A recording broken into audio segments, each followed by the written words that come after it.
Good evening, I'm Daisy Richards and welcome to Monday's edition of the Regional News. We begin with news from Venezuela. Police in Guinea-Bissau have seized 2.63 tons of cocaine found on an airplane that arrived from Venezuela in the West African country's capital, the judicial police said.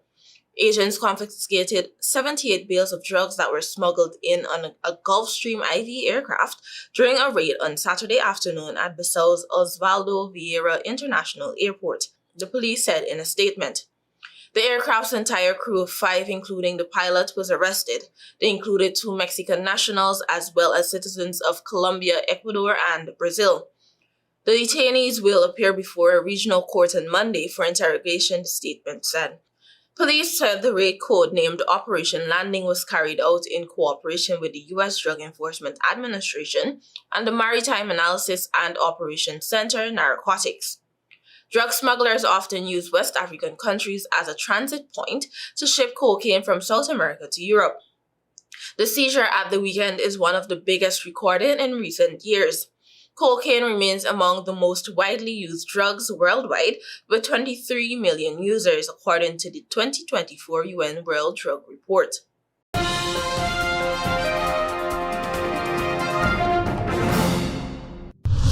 While in El Salvador, the head of El Salvador's police forces and a man accused of multi-million-dollar embezzlement were killed when the military helicopter in which they were traveling crashed on Sunday night, the government said.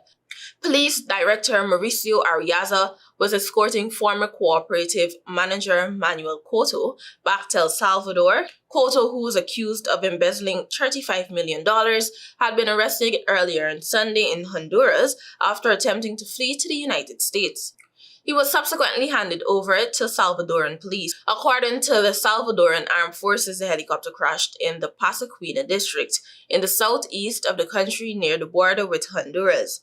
The total number of people in the helicopter when it crashed remains unknown. President Nayib Bukele said on X, quote, "What happened cannot remain a simple accident. It must be investigated thoroughly and to the last consequences," unquote. He praised Arriaza for his significant contribution to national security and his roles in various police operations.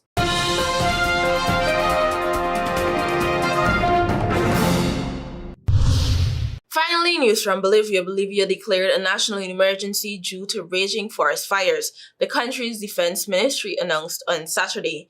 In a press conference, Defense Minister Edmundo Novillo said the national emergency would allow the country to quickly coordinate international support. Quote, "This will allow us to have more agile and effective support from friendly countries and from international cooperation," unquote, Novillo said. Bolivia has seen the largest number of wildfires since 2010, with at least 3 million hectares, 7.5 million acres, burned this year, according to INEP, Brazil's space research agency that monitors fires. South America is in the throes of its peak fire season. That spans August and September, after an unusually early fire season started devastating the country in July following a drought. Bolivia's firefighting forces are stretched thin and the government has called for international aid.